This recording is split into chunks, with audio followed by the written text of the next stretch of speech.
to the studio again.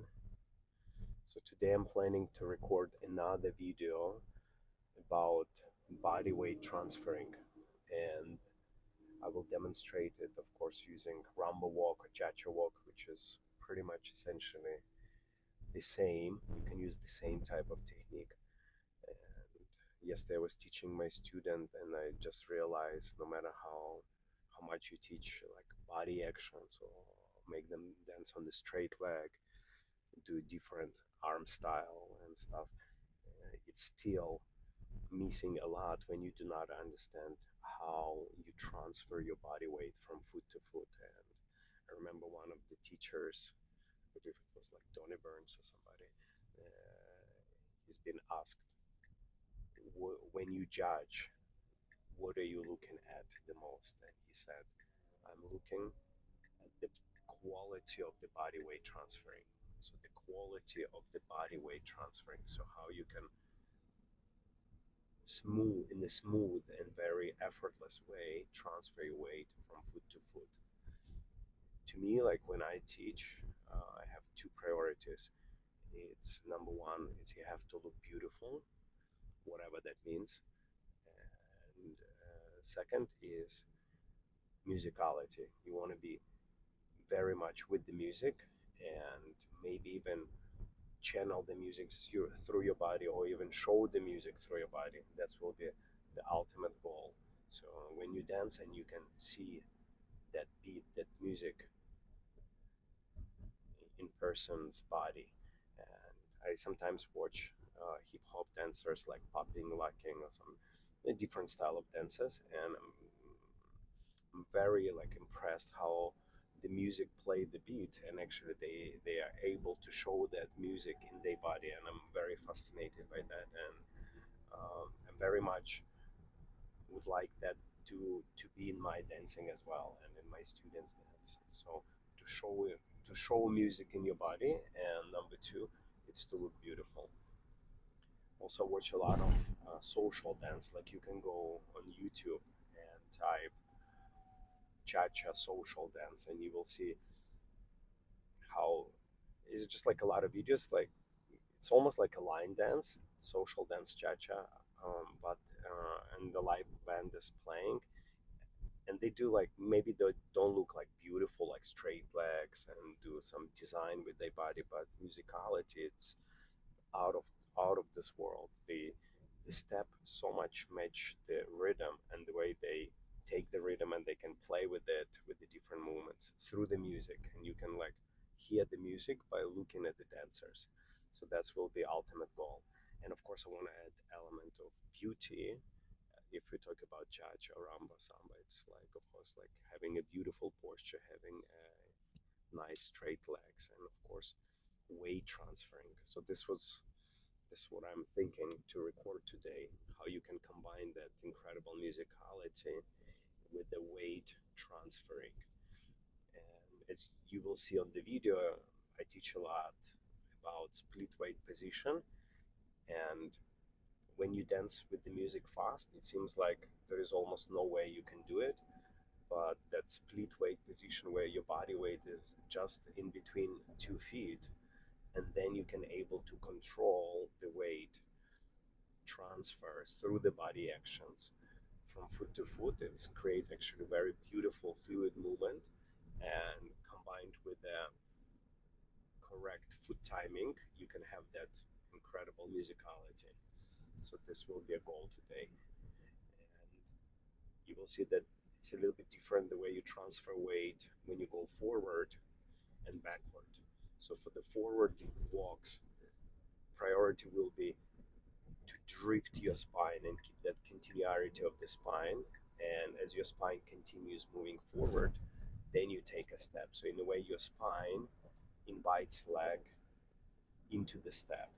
And for the backward, you will see that's actually, you want to do it with the leg first. So you want to send your leg behind first, and then through the control of your free leg, you're going to finish transferring your body weight. And side is also pretty similar. So I want to focus on that split weight position today, and hopefully we can achieve that musicality with a beautiful way transferring. So that's the goal of today's video. That's what I was thinking. And regarding like choreographies, I'm not like big fan of very fancy steps. I like when you do simple steps but with a fancy technique. So I would rather do like something simple where you can showcase your body actions, your rhythm, rather than make step over complicated. And the problem with rumba, it's like when you do a lot of poses, they will add beauty to your dance and more interest, but definitely you will lose a little bit of rhythmicality and musicality because if you talk about rumba or cha-cha, those dances are mainly based on the steps, and the rhythm is pretty strong. And if you're not doing walks, if you're not doing steps, you will not have that clicky music, that rhythm, that drum, especially this Cuban drum. That's what I love about Latin music is this drum, those drums, and especially for rumba, you see if you do a lot of poses, so it's more about shaping your body, stretching, and it's more like a balletic approach, but it doesn't really have that rhythmicality in it. So I will very much focus today on the steps, and also we'll do some solo choreography. And we can practice at home. You can do it by yourself. You don't need partner for that.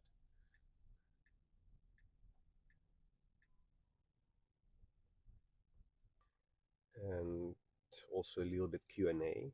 I got a lot of questions where I teach. So I live in Los Angeles and I have studio in Beverly Hills area. It's not like directly in Beverly Hills, but it's in Beverly Hills area. It's like 3 miles away from Rodeo Drive. So incredible location, and it's a private studio. So basically when you take lessons, it's only one person in the studio. So you, let's say, and me, your teacher. And that's I like the most this way. Most of studios in LA, it's a shared dance floor, so you have many lessons happening simultaneously, and for me it's a little bit too much distractions because then we start talking to everyone, socializing rather than getting the work done. So that's why I like this my private studio, and I feel like person gets the most out of dance lesson. And my lessons, I teach 40 minutes lesson, and I think it's more than enough because lessons are quite intense. So we constantly dance with the music. We constantly on the floor, never sit, do not take any breaks. So it's pretty intense, and I feel like 40 minutes is the best time frame where you can learn a lot but not get overwhelmed. And some people like to take two lessons. So if I have person takes two lessons, so I kind of break it down. The first lesson I do more like a technical exercises, drills, working on technique, and second lesson we already do more application, like how we can apply those technique. Let's say if we're gonna work on body weight, how we can apply it in choreography, and how we can try to do it with the music right away. But if person takes one lesson, so I'll basically split that lesson in two halves. So 20 minutes we will do some basic techniques, drills, and then other 20 minutes we will be dancing with the music. And when I feel when for example we go into competitions, so let's say we go next one to Hawaii, I believe it's February 5th. So the students were going to competition, so I try at the end of the lesson at least one time runs through all 5 dances. So let's say if they do international Latin style, so it's going to be cha-cha, rumba, samba, paso doble, jive. And I like to go on YouTube, just find some dance competitions. I just type professional dance final, and I just play music from competition with the announcement, and I feel like it's give the most experience where you can imitate dance competition in your studio. So that's how we practice. Question for the student: for female students, when they do competitions, they normally dance in the high heels, but they prefer to practice with the low heel, like a practice heel.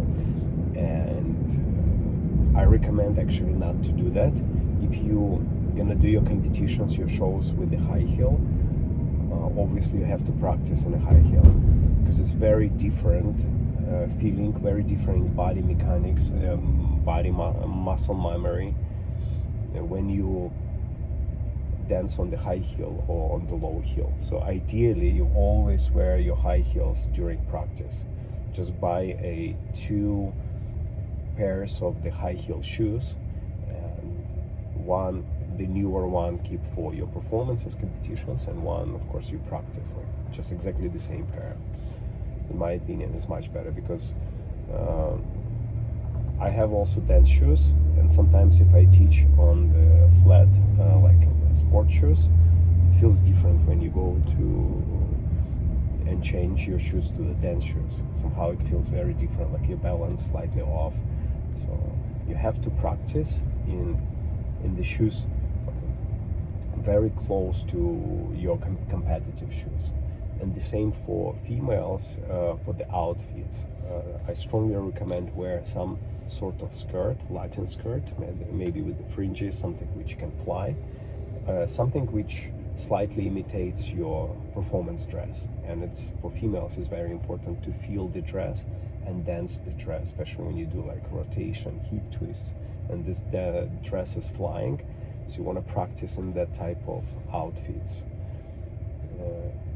before you go into competition. It's very important. But even you do not compete, you still want to dress up for your dance lesson. I have this, like, you don't need to have a full dress, but like you can buy on Amazon skirt. French skirt is like not expensive. It's also like gives you sensation, give you awareness of your hips. So you feel your hip through the skirt. It sounds like very strange, but like for the ladies, they know what I mean. Like sometimes I dance and I say if I have a sweater and I can wrap my hips in the sweater and I dance, it's kind of give you a nice that feeling of the hips. So that will be my preference and advice. Okay, so let's try to learn a little bit about body weight transferring on example of rumba walk. So number one, we want to find our weight over one leg. So normally, you see in life, when we stand on 2 legs. Here we need to learn how to stand on one leg. So transfer weight to one leg. How do you know you stand on one leg? You can easily lift the other leg up. See, now my body weight is on the right foot, and you see when I lift this leg, there is no shift in my upper body. So if I'm here and I'm lifting a leg, now my body is shifting, so it's not correct. So the body weight has to be 100% on one leg, okay? So you see I'm lifting this leg, and my body weight is 100% here. So let's do exactly the same. An example of forward walk. So put your weight on one leg and other leg on the back. So this leg on the back is, we will call it free leg. This one is going to be standing leg, so we're standing on it. So free leg. So free leg is very important, not to keep on the toe, but keep it on the ball of the foot. So we always use it for control. Now, to master your body weight transferring, first, let's get a nice posture. Tummy in, shoulders down, so we have a straight spine. Now, here, we have to pay attention and learn the skill of rocking your body weight within the same step without taking any steps. So within the step, there is a lot of body weight movement happening.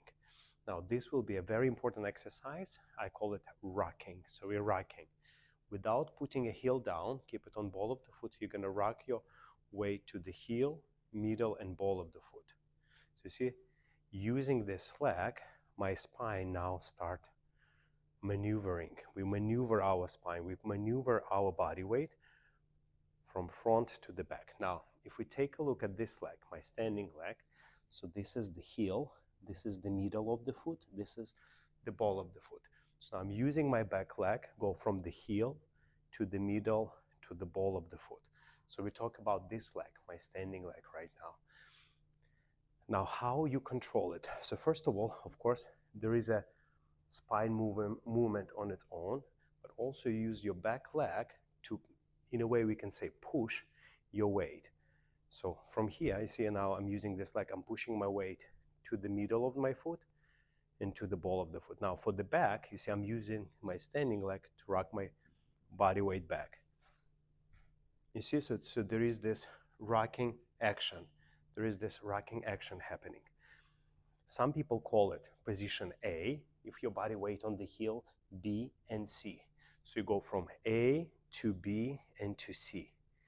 Or position 1, 2, 3, or heel, middle of the foot, ball of the foot. So this exercise alone is very, very powerful. Now, as you rocking your weight from foot to foot, there is a change happening in your hip. So your hip moving naturally like a pendulum. So it's going up, neutral, down, up, neutral, down. So this type of motion. So when I'm standing on my standing leg and I'm rocking my weight forward, your hip pendulum start changing, and at the very last moment where you're already very much forward, you try to send your hip forward until it cannot go. And after that, you're gonna use that hip to collect your leg under. So step number 1, we're gonna rock our body weight, maneuver our body weight forward until this hip pendulum cannot go any more forward. Now, remember, don't send only the hip. It has to go from the spine and hip following the spine. So you don't want to be in any moment in this position, okay? So your spine should be always over your hips. So you're maneuvering your spine forward until this hip bone cannot go any more further, and now you rotate to collect your leg under into this neutral position. So step number 1, we're maneuvering our weight. Step number 2, we collect our leg under. Now step number 3, it's our step. So we're using our knee to send the foot through the ball of the foot and then heel. And we must land into that split position where your body weight is clearly in between legs. So my body weight is not on my front leg, my body weight is not on my back leg, my body weight is clearly in between 2 feet. So let's review that. So we maneuver our weight, compressing our spine forward with the hip pendulum diagonally forward, collect, and now split weight. Now that step, it's going to be your rhythm in rumba. 2, 3, 4. When the beat hits, that's where your heel should arrive on the floor. But you don't want to have your body weight arrive right away. Why that? Because if you dance and you transfer your weight right away, then you will look a little stiff. There is nothing else to do. You will lose continuity. You will have a good rhythm, but you will have continuity. Because whatever rhythm strikes, there is like an echo after that. And that's why you can use body actions and continuous movement of the spine. So let's review. So we compress our body weight forward, collect, strike the foot, middle position. Now from here happens the most important part. You're gonna complete body weight transferring. Now, of course, my spine stop right here, but in real life, your spine gonna be continuously moving. But now for exercise purpose, we stop. Now use your back leg, rotate your thigh, and complete your weight transferring with the hip changing diagonally forward. So this hip bone right here, you have a hip bone. This hip bone should get into diagonal position. Now with your spine, of course, so your spine moving forward until this hip cannot go any more forward. That's where you use that hip, and that's going to be that scooping action in your hip, that beautiful, elegant hip action. Not just wiggling your hip, just elegant hip action to collect your foot. And then you start process from beginning. So let's do it again, one more time. So from here, so beginning position is very important. You don't want to be 100% on this foot. You want to have a little bit percentage where you can play with your weight. So you compress your spine forward, collect your foot under using hip action, strike the foot from your knee, and now from here, finishing your body weight. How much you finish? As much, almost like you get into this falling position, and this is very important to change your hip forward. And now once you feel you already almost cannot have control now, you use that hip rotation to collect the leg. So that's also very important. Most of people, they just use hips just to do actions. And that hip rotation should be to bring this leg under as the spine continues falling, drifting forward. So we use that hip action to bring the leg under. So one more time. So compress our body weight forward, collect our leg under, strike our leg. Now from here, how you transfer is very good exercise. I ask my students, imagine that they hold to something and they pull their spine and hip forward. That's very good exercise. You can actually grab to something and pull yourself. Then you'll feel it. Or you can do imaginary bar. You pull, then you collect. Strike, complete your weight, collect.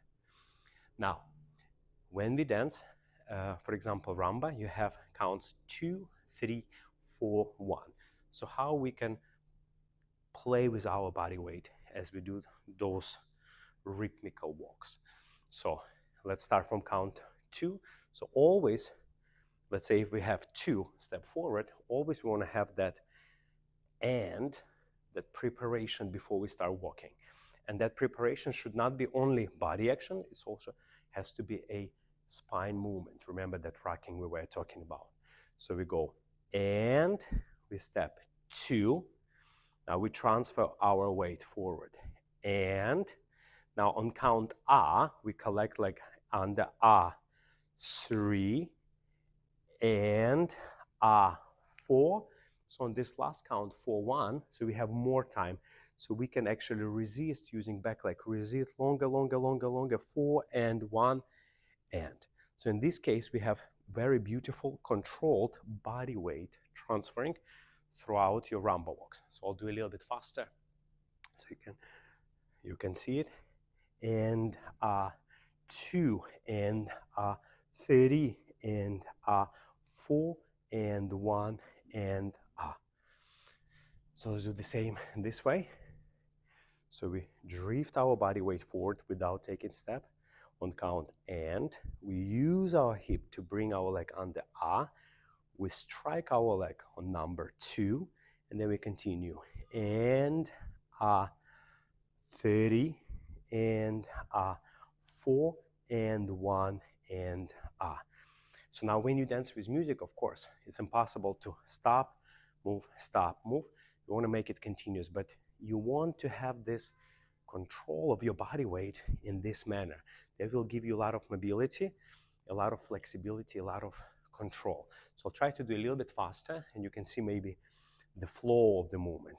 And 2 and 30 and 4 and 1 and And now when you dance this way, you transfer weight correctly. Now you have those very organic, very harmonious hip actions rather than you just going and throwing your hips left and right. So your hip actions working together with your spine, and you use hip action actually to complete your weight and to bring this leg through. So I'll do it this way so you can see even more. So go and 2 and 30 and 4 and 1 and Let's do backward. The same here. So we're rocking our, compressing our spine forward, rocking action, and 2 and 30 and 4 and 1 and Now backward, it's slightly different. So backward, pick up your tummy, drop your shoulders down. So for the backward, remember how we were for the forward compressing weight. So this one, you don't want to have that rocking action backward. Actually, when you move back, you want to actually rock your weight forward slightly. Now, from here, the leg will decide. So you want to send your leg first on the heel. Now here, in this case, my hip can stay on my left side. So take a look. So from here, as I step, see my hip still here. And now on count and, I finish transferring of my weight, and that's where my hip change. And on count, we're using rotation of that hip to collect this leg under. And we go again. Step, finish your weight, collect. So now, when we're going backward, you want to, as you transfer weight, imagine like you're pushing away from something. So you go and 2, now here, see 2, heels down, hips flat, no, do not open your hip. Imagine you're pushing from something. That's create your body weight transferring. And same time also it creates a beautiful pointed foot as a peeling. When I see a lot of dancers, they just point the foot. That's not recommended because that's not connected to the body weight transferring. Now when you step here and you transfer your weight gradually, you see that front foot nicely peel, so you have that beautiful toe as a reaction of the body weight transferring. And that's very important. So again, and 2, and 30, and 4. Now we have a little bit more time. And 1, and Now remember, when we dance backward, you don't want, as you step, you don't want to open your hips. You keep them square and more or less flat. So from here, this angle, so we step 2, you see my hip still here, body weight still very much towards the front, and now we're transferring weight gradually to the back leg. 30, transferring, and 4, and 1, and So let's try to do a little bit faster so you can see. And 2, and 30, and 4, and 1, and let's go different angle. And 2, and 30, 4, and 1, and So now when you go forward, you want to have feeling of controlled falling, controlled spine drift forward, like almost like you're about to fall forward. Now when you go backward, you don't want to have a falling feeling. You want to have your leg striking first, then controlled weight transferring, leg, body, leg, body. But for the forward concept, slightly different. So you have your body. If I say body, means body weight, spine, body, leg, body, leg, body. Now, if we do side, it's very similar concept. So most of people, when they step side, they transfer weight right away. And that's not recommended because when music strikes, boom, there's not much to do. So you're gonna look very stiff and not musical. So similar idea. So from here we prepare and count and Now we send our leg to the side, heel down. You see weight is in the middle. We slightly delayed hip, and then you transfer your weight.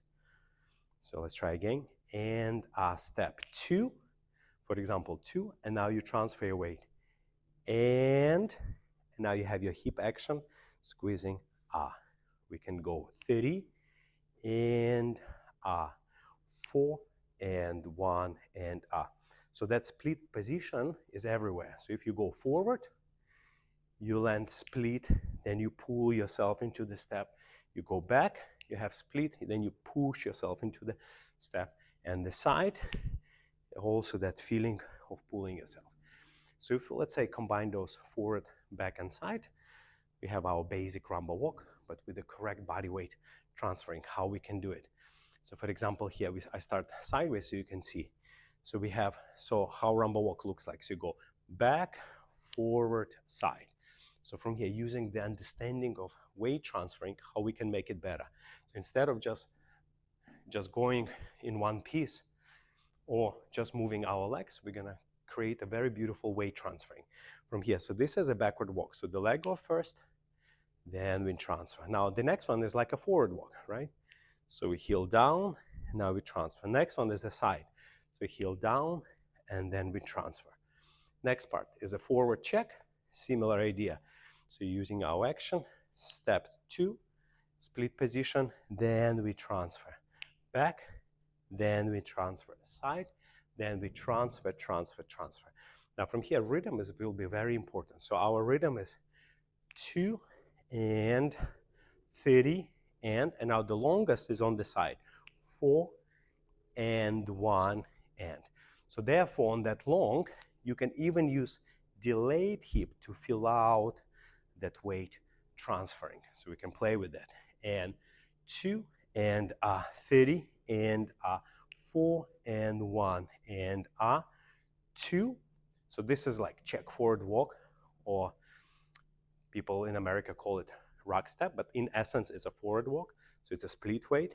And 30, this is we treat like a backward walk. So heel down, then your body weight transfer, then side 4 and 1 and 2 and 30 and 4 and 1 and 2 and 30 and 4 and 1 and if you want to make it more rhythmical, you're gonna just strike your leg a little bit sooner, so create a crisp rhythm on the floor, and then you can, as you continue your body weight transferring, that's your expression, that's your musicality, that's your feeling out of the rhythm.